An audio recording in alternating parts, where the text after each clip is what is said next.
আমার ছেলের গায়ে হাত তুলছে, আমার ছেলেকে মারছে। আপনারা জানেন না যে আজকাল স্কুল কলেজের ছাত্রদের গায়ে হাত তোলার নিয়ম নাই? এত বড় সাহস স্টুডেন্টদের গায়ে হাত তোলে। কেন করলেন এটা? কেন করলেন? হ্যাঁ, আমি অপরাধ করছি, আমি ওদের পিটাইছি। আমি প্রথমে বেদ খুঁজতেছিলাম, কলেজে কোনো বেদ পাই নাই, পরে গাছের ডাল ভেঙে তারপর ওদের পিটাইছি। আমি প্রথম অপরাধ করছি গাছের ডাল ভাঙা, আর দ্বিতীয় অপরাধ করছি ওদের পিটা। কারণ আমি ব্যর্থ শিক্ষক, আমি ওদের মানুষ করতে পারি নাই, এর জন্য আমি ওদের পিটাইছি।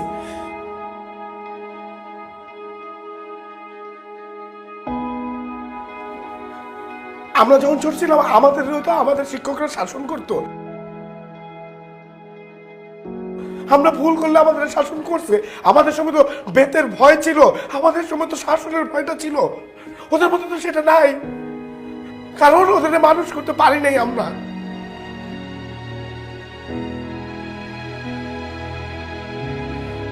ছোটবেলা থেকে সবসময় আমরা জেনে আসছি যে হ্যাঁ, আমাদের বাবা মায়ের পরে শিক্ষকের অবস্থান।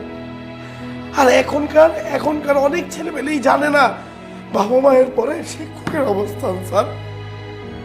স্যার আমরা আমাদের ছাত্রদের কিছু শিখাইতে পারি নাই স্যার। ওরা শিক্ষকদের সম্মান করতে জানে না স্যার। আমি একজন শিক্ষক হিসেবে ব্যর্থ স্যার। ঠিক আছে, আমি ব্যর্থতার বোঝা টানতে টানতে ক্লান্ত হয়ে গেছি।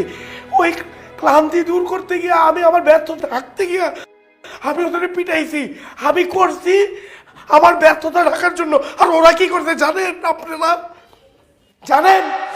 আরে নটি আমেরিকা যে তোমার ওটা সাইজ কত একটু কম না? আরে আমার রাস্তা ছাড়েন। আমরা ভদ্রতা দেখাইতেছি, ভালোবাসা দেখাইতেছি, মহব্বত দেখাইতেছি। আরে পিছাইতাছো কেন? এদিকে আও না। ভাইয়া আরে আও না।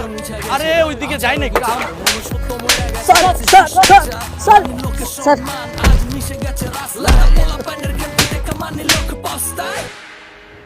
স্যার,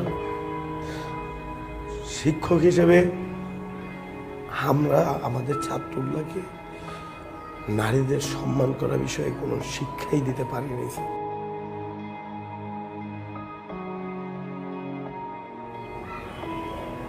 স্যার আমরা ব্যর্থ স্যার, একজন শিক্ষক হিসেবে আমি ব্যর্থ স্যার। আমি অপরাধ করছি, ওদেরকে মারছি।